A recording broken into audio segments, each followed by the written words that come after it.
Hi guys, good day to all. இன்றைக்கி நம்ம பார்க்க போகிறது பார்த்திங்கன்னா ப்ரோக்ராமிங் லாங்குவேஜ் ஒன்று பார்க்கலாம் அப்படின்னு ஒரு idea.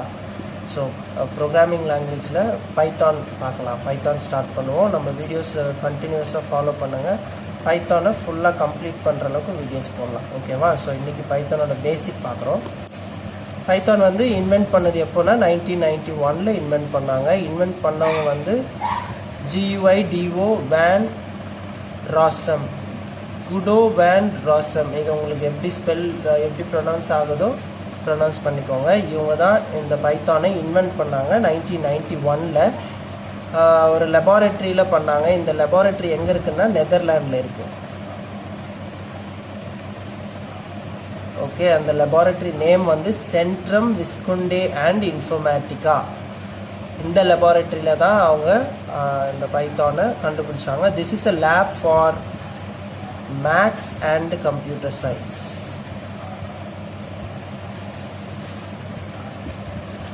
Okay, this is a lab for maths and computer science. பைத்தானை பொறுத்த வரைக்கும் ரொம்ப இம்பார்ட்டன்ட் ஃபீச்சர் என்னன்னா, it is easily readable and understandable. ஏன் அது ஈஸிலி ரீடபிள் அண்ட் அண்டர்ஸ்டாண்டபிள்னு சொல்கிறாங்கன்னா, மற்ற ப்ரோக்ராமிங் லாங்குவேஜை விட இந்த ப்ரோக்ராமிங் லாங்குவேஜ் வந்து இப்போ இங்கிலீஷ் லாங்குவேஜ், இங்கிலீஷில் சென்டென்ஸ் எப்படி இருக்குமோ அதே மாதிரி தான் இருக்கும். மோஸ்ட்டாக ப்ரோக்ராமிங் பண்ணுறது இங்கிலீஷ் ஸ்டேட்மெண்ட்ஸ், இங்கிலீஷில் உங்களுக்கு சில வேர்ட்ஸ்க்கு மீனிங் தெரிஞ்சதுன்னா அதே மாதிரி அந்த வேர்ட்ஸ் எல்லாம் இங்கேயும் அது ரிலேட்டட் மீனிங்கை வச்சே நம்ம கம்பேர் பண்ணி படிக்கலாம். ஸோ அதனால் இட் இஸ் ஈஸிலி ரீடபிள் அண்ட் அண்டர்ஸ்டாண்டபிள்னு சொல்கிறாங்க. ஓகே, இங்கே ப்ரோக்ராமிங்கில் ஒரு கான்செப்ட் இருக்குது, ஒரு IDLE. IDLEனா இன்டகிரேட்டட் டெவலப்மெண்ட் லேர்னிங் என்விரான்மெண்ட். நம்ம ஜாவா ஆர் மற்ற லாங்குவேஜஸ் எல்லாம் பார்த்தீங்கன்னா IDEன்னு சொல்லுவோம், இன்டிகிரேட்டட் டெவலப்மெண்ட் என்விரான்மெண்ட்னு சொல்லுவாங்க. இங்கே பைத்தானில் IDLEன்னு சொல்கிறாங்க. இது வந்து ஆக்சுவலி பைத்தான் லேர்ன் பண்ணுறதுக்கு இந்த IDLE யூஸ் பண்ணுறோம். இந்த இது வந்து எதுக்கு யூஸ் பண்ணுவோம் அப்படின்னா, நம்ம ஆக்சுவலாக கோடை ரன் பண்ணுவோம்ல. இப்போ ஜாவாலெலாம் நெட்பீன்ஸ் ஆர் எக்லிப்ஸில் போய் கோடை ரன் பண்ணுவோம். கோட் டைப் பண்ணி அந்த கோடை எக்ஸிக்யூட் பண்ணுறதெல்லாம் அந்த பிளாட்ஃபார்மில் பண்ணுவோம். இங்கே IDLEல தான் பண்ணுவோம். Okay, it is used, this IDLE is used to develop and run Python code. Python கோடை நீ டெவலப் பண்ணி ரன் பண்ணி எக்ஸிக்யூஷன் ஆர் அதில் எரர் பார்க்குறதோ இல்லை எக்ஸிக்யூட் பண்ணி அவுட்புட் பார்க்குறதோ எல்லாத்தையுமே நம்ம இந்த IDLEல பண்ணுவோம். பைத்தான் கேஸ் பொறுத்த வரைக்கும் இந்த IDLE டவுன்லோட் பண்ணுறதுக்கு www.python.org. இதில் போயிட்டு நீங்கள் டவுன்லோட் பண்ணிக்கலாம். ஓகேங்களா? Okay, fine. இப்போது பைத்தானில் 2 மோட்ஸ் இருக்குது. Okay, we have two modes in Python. ஒன்று இன்டராக்டிவ் மோட், இன்னொன்று வந்து ஸ்கிரிப்ட் மோட்னு சொல்லுவாங்க. ஓகே, இந்த 2 மோடுமே எதுக்கு அப்படின்னு பார்த்தோம்னா, நம்ம பைத்தானில் ப்ரோக்ராமை எப்படி டைப் பண்ணலாம் அப்படின்றது தான். இப்போ இந்த 2 மோடுமே IDLEல பண்ணுறோம்.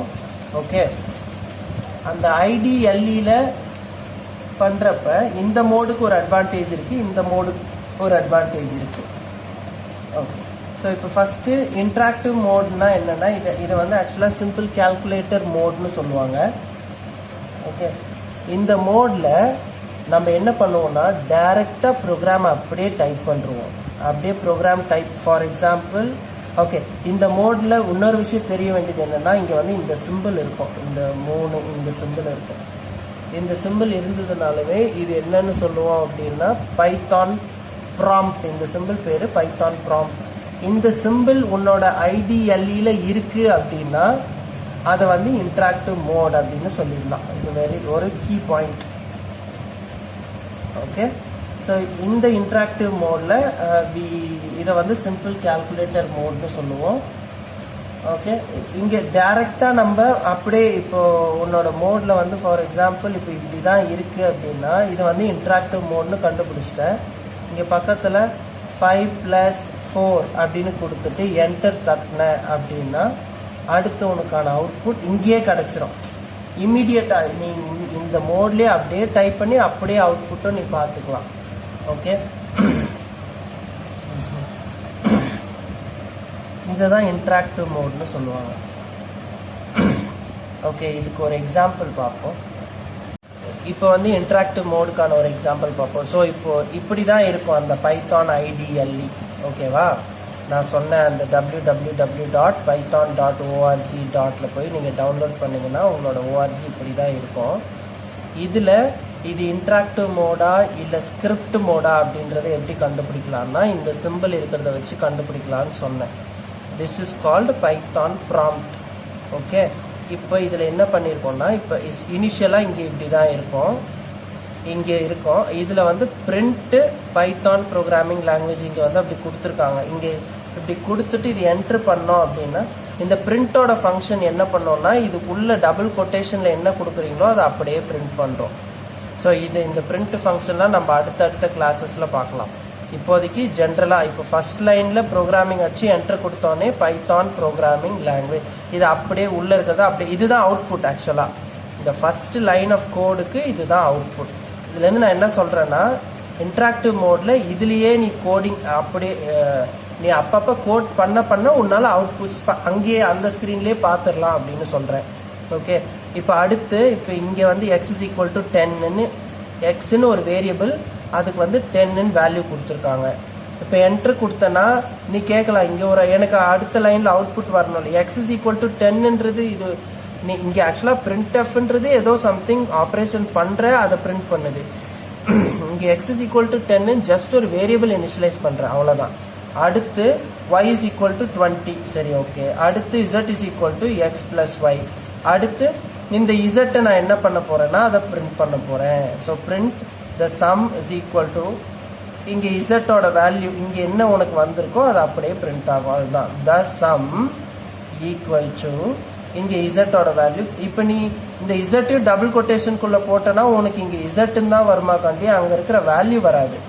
ஸோ வேல்யூ வரணும் அப்படின்னா அதை டபுள் கொட்டேஷன் இல்லாமல் கொடுக்கணும். ஓகே, ஸோ இப்போ இதுதான் உன்னோட அவுட்புட். ஸோ இது ஒரு அவுட்புட், இது ஒரு அவுட்புட். இப்போ இதையே வேணா நீ போயிட்டு ஃபைலில் போயிட்டு சேவ் பண்ணிக்கலாம். ஆனால் சேவ் பண்ணாலும் திருப்பி ஓப்பன் பண்ணும் போது உனக்கு இந்த ரிசல்ட் எல்லாம் மாற்ற முடியாது, எடிட் பண்ண முடியாது. ஸோ இன்ட்ராக்டிவ் மோடை பொறுத்த வரைக்கும் இது வந்து நாட் எடிட்டபிள், இதை எடிட் பண்ண முடியாது. ஓகே, ஸ்கிரிப்ட் மோடை வந்து எடிட் பண்ணலாம், நம்ம திருப்பி இதையே எக்ஸிக்யூட் பண்ணி பார்க்க முடியாது. எக்ஸிக்யூட் பண்ணலாம் எப்போன்னா இதை ஓப்பன் பண்ணிட்டு திருப்பி இன்ட்ராக்டிவ் மோடில் இப்போ இந்த அவுட்புட் உனக்கு வேணும்னா திருப்பி இதை நீ பிரிண்ட் பண்ணணும். பிரிண்ட் பைத்தான் ப்ரோக்ராமிங் லாங்குவேஜ் திருப்பி நீ கொடுத்து என்டர் கொடுத்தனா திருப்பி இன்னொரு வாட்டி வரும். ஓகே, இதை வந்து ரீயூஸ் பண்ண முடியாது, அந்த ஒரு கான்செப்ட். இன்னொன்று இதை இப்போ ஆல்ரெடி இருக்கிறத போயிட்டு எடிட் பண்ணணும்னா எடிட் பண்ணி அவுட்புட் காட்ட முடியாது, அதுவும் ஒரு ட்ராபேக் இன்ட்ராக்டிவ் மோடை பொறுத்த வரைக்கும். ஓகே, இப்போ நம்ம ஸ்கிரிப்ட் மோடுக்கு போகலாம். ஓகே, இப்போ ஸ்கிரிப்ட் மோட் பார்த்தீங்கன்னா இட்ஸ் ஜஸ்ட் டெக்ஸ்ட் ஃபைல் மாதிரி தான் இருக்கும். இப்போ நான் ஒரு ஸ்க்ரீன் காமிச்சேன்ல, அதில் வந்து புதுசாக ஒரு ஃபைல் ஒன்று Ctrl+N அப்படி இல்லைன்னா அதில் ஃபைல் மெனுவில் போயிட்டு நியூ ஃபைல் அந்த மாதிரி கொடுத்தோம், ஒரு புதுசாக ஒரு டெக்ஸ்ட் ஃபைல் மாதிரி ஒன்று ஓப்பன் பண்ணோம். ஓகே, அந்த டெக்ஸ்ட் ஃபைலுக்குள்ளே தான் நம்ம பைத்தான் கோடிங்கை டைப் பண்ணுவோம். The script is a text file containing Python statements. இதை வந்து இந்த ஸ்கிரிப்டை வந்து நீ சேவ் பண்ணி வச்சுட்டு நீ அதை அடிக்கடிக்கு தேவைன்ற இடத்துல அகெயின் அண்ட் அகெயின் யூஸ் பண்ணிக்கலாம். ரீயூசபிள்னா நீ வேணும்னா அந்த கோடை லைக் எடிட் பண்ணியும் யூஸ் பண்ணிக்கலாம். So it is reusable and திருப்பி டைப் பண்ணணும் அப்படின்னு அவசியம் கிடையாது. ஆனால் நம்ம இன்ட்ராக்டிவ் மோடில் உனக்கு வந்த அவுட்புட்டே திருப்பி வரணும்னா நீ என்ன பண்ணணும், திருப்பி அதே பர்டிகுலர் லைனை நீ என்ன பண்ணும் அகெயின் நீ வந்து அதை யூஸ் பண்ணணும். அது அகெயின் நீ டைப் பண்ணி அடுத்து என்டர் கொடுத்தனா தான் உனக்கு அவுட்புட் வரும். இங்கே அப்படி கிடையாது ஸ்கிரிப்ட் மோடில். ஓகே, ஸோ இதுக்கு வந்து நீ இந்த இருக்கிற ஸ்கிரிப்டே நீ திருப்பி ரன் பண்ணி பார்க்கலாம். அதையே நீ எடிட் பண்ணி மாடிஃபை பண்ணியும் செக் பண்ணி பார்க்கலாம். உனக்கு அவுட்புட் வந்து நீ எதிர்பார்க்குற மாதிரி கிடைக்கும். ஸோ அதுதான் ஸ்கிரிப்ட் மோட். பொதுவாக நம்ம ஸ்கிரிப்ட் மோடில் தான் பண்ணுவோம். இன்ட்ராக்டிவ் மோட் எதுக்கு யூஸ் பண்ணுவோம் அப்படின்னா சும்மா சிம்பிளாக ஒரு கேல்குலேஷன்ஸ் மாதிரி, அதனால தான் அதை வந்து என்ன சிம்பிள் கேல்குலேட்டர் மோட் அப்படின்னு சொல்லுவோம். சிம்பிளாக கேல்குலேஷன்ஸ் பண்ணி பார்க்கறதுக்கு நீங்கள் இன்ட்ராக்டிவ் மோடுக்கு போகலாம். ஆனால் இந்த ஸ்கிரிப்ட் மோடு வந்து பொதுவாக யூஸ் பண்ணுவோம். இதோட அவுட்புட் உனக்கு காட்டுறது இன்ட்ராக்டிவ் மோடில் தான் காட்டும். அது எப்படி காட்டும்ன்றது நான் சில பிக்சர்ஸ் சொல்கிறேன், அதை நம்ம பார்ப்போம். ஓகே, ஸோ இப்போ புதுசாக ஒரு ஃபைல் ஓப்பன் பண்ணோன்னா இப்படி தான், ஃபைலில் போயிட்டு அதில் இருக்க நியூ ஃபைல் அப்படின்னு ஓப்பன் பண்ணோன்னா உனக்கு ஓப்பன் ஆகும். அப்படி இல்லைன்னா Ctrl+N டேரெக்டாக கொடுத்தனாலும் உனக்கு ஒரு புதுசாக ஒரு ஃபைல், ஒரு ஸ்கிரிப்ட் ஃபைல் ஓப்பன் ஆகும். ஓகே, இப்போ இதுக்கு ஒரு எக்ஸாம்பிள் பார்ப்போம். ஸ்கிரிப்ட் மோடுக்கு நான் முன்னாடியே சொன்னேன், ஸ்கிரிப்ட் மோடில் வந்து நீங்கள் அந்த ப்ராம்ப்ட் சிம்பிள் யூஸ் பண்ண மாட்டோம், பைத்தான் ப்ராம்ப்ட் சிம்பிள் யூஸ் பண்ண மாட்டோம். பார்த்தியா, இந்த ஃபைலில் வந்து அந்த சிம்பிளே இல்லை முன்னாடி. ஓகே, ஸோ ஜென்ரலாக A = 100, B = 350, C = A+B ரெண்டுத்தையும் ஆட் பண்ணி சியில் ஸ்டோர் பண்ணுறோம். அதை வந்து பிரிண்ட் பண்ண சொல்கிறோம். இதோட அவுட்புட் வந்து என்ன வரும்? சரி, அவுட்புட் அந்த கேஸ் நம்ம பார்ப்போம். இதுக்கு ஜென்ரலாக அவுட்புட் வந்து த சம் ஈக்குவல் டு ரெண்டுத்தையும் ஆட் பண்ணால் 450 450 இப்படின்னு அவுட்புட் வரும். ஸோ இங்கே ப்ராம்ப்ட் சிம்பிள்லாம் எதுவுமே இருக்காது. இதை வந்து நீ சேவ் பண்ணி வச்சுக்கலாம். அது எப்படி சேவ் பண்ணணும், எந்த எக்ஸ்டென்ஷனில் சேவ் பண்ணணும்னு நான் அடுத்த இமேஜில் காட்டுறேன். ஓகே, நம்ம இப்போ சேவ் பண்ணும்போது பார்க்க வேண்டிய விஷயங்கள் என்னென்னா, இந்த மாதிரி ஆஸ் யூஷுவல் சேவ் பண்ணும்போது இந்த மாதிரி வருமா, இந்த மாதிரி ஒரு dialogue box, save dialogue box வரும், சேவ் ஆஸ் டைலாக் பாக்ஸ் வருது. நீ நார்மலாக Ctrl+S கொடுத்து சேவ் பண்ணிக்கலாம், இல்லை சேவ் பண்ணிட்டு திருப்பி எடிட் பண்ணிவிட்டு திருப்பி சேவ் பண்ணும் போதும் நம்ம இந்த டைலாக் பாக்ஸ் வரும். எடிட் பண்ணிவிட்டு திருப்பி சேவ் ஆஸ் கொடுப்பேன், அப்படி தானே? அப்படி கொடுத்தனா நீ வேறு நேம் மாற்றிக்கலாம். இப்போ ஃபைல் நேமில் ஒரு ஃபைல் நேம் கொடுக்கணும். இதோட டிஃபால்ட்டாகவே .py நீ கொடுத்தாலும் கொடுக்கலனாலும் அதுவாக எடுத்துக்கும். ஓகே, சம்டைம்ஸ் நீங்கள் கொடுக்காமலே விட்டுருங்க, கொடுத்தனா அது ஒரு டிஃப்ரெண்ட் ஃபைல் நேமாக எடுத்துக்குது. அதனால் நீ வெறும் ஃபைல் நேம் ஏதோ ஒரு நேம் கொடு வித்தவுட் எனி எக்ஸ்டென்ஷன். பட் இது மேண்டேட்ரி. கீழே வந்து சேவ் ஆஸ் டைப்னு ஒன்று இருக்குல்ல, இது வந்து பைத்தான் ஃபைல்ஸ் அப்படின்னு கொடுக்கணும். இப்படி கொடுத்தா தான் மேலே நீ என்ன ஃபைல்ஸ் கொடுக்குறியோ அது வந்து ஆட்டோமேட்டிக்காக .py அப்படின்ற ஒரு எக்ஸ்டென்ஷனில் எடுத்து சேவ் ஆகிக்கும் இந்த லொக்கேஷனில். ஓகே, கொடுத்துட்டு சேவ் கொடுத்துடணும்.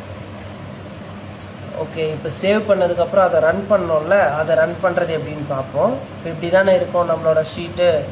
இதில் வந்து மேலே இப்போ ஃபைல்னு நம்ம ஒன்று பார்த்த மாதிரி ரன்னு ஒன்று இருக்கும், ரன் மாடியூல், இது கொடுக்கலாம். அப்படி இல்லைன்னா வெறும் இந்த ஃபைலை ஓப்பன் பண்ணிவிட்டு F5 அப்படின்னும் கொடுக்கலாம். அப்படி கொடுத்தாலும் இது ரன் ஆகும். ஓகே, இப்போ இதுக்கான ஆன்சர் 450 அப்படின்றது எப்படி, இப்போ நம்ம F5 கொடுத்தோன்னே எப்படி வரும் அப்படின்றத நான் அடுத்த இமேஜில் காட்டுறேன். இப்போ நீங்கள் அங்கே ரன் பண்ணீங்க அப்படின்னா உங்களுக்கு வர அவுட்புட் இப்படி தான், இந்த ப்ராம்ப்டோட தான் வரும். லைக் இன்ட்ராக்டிவ் மோடில் வந்து தான் உங்களுக்கு அவுட்புட் வரும். த சம் இஸ் ஈக்குவல் டு 450 அப்படின்றது நான் சொன்னேன்னா, ஸ்கிரிப்ட் மோடில் நீங்கள் கொடுத்தாலும் ரன் பண்ணாலும் உங்களுக்கு வர அவுட்புட் வந்து இன்ட்ராக்டிவ் மோடில் தான் வரும். That's it. Thank you for watching.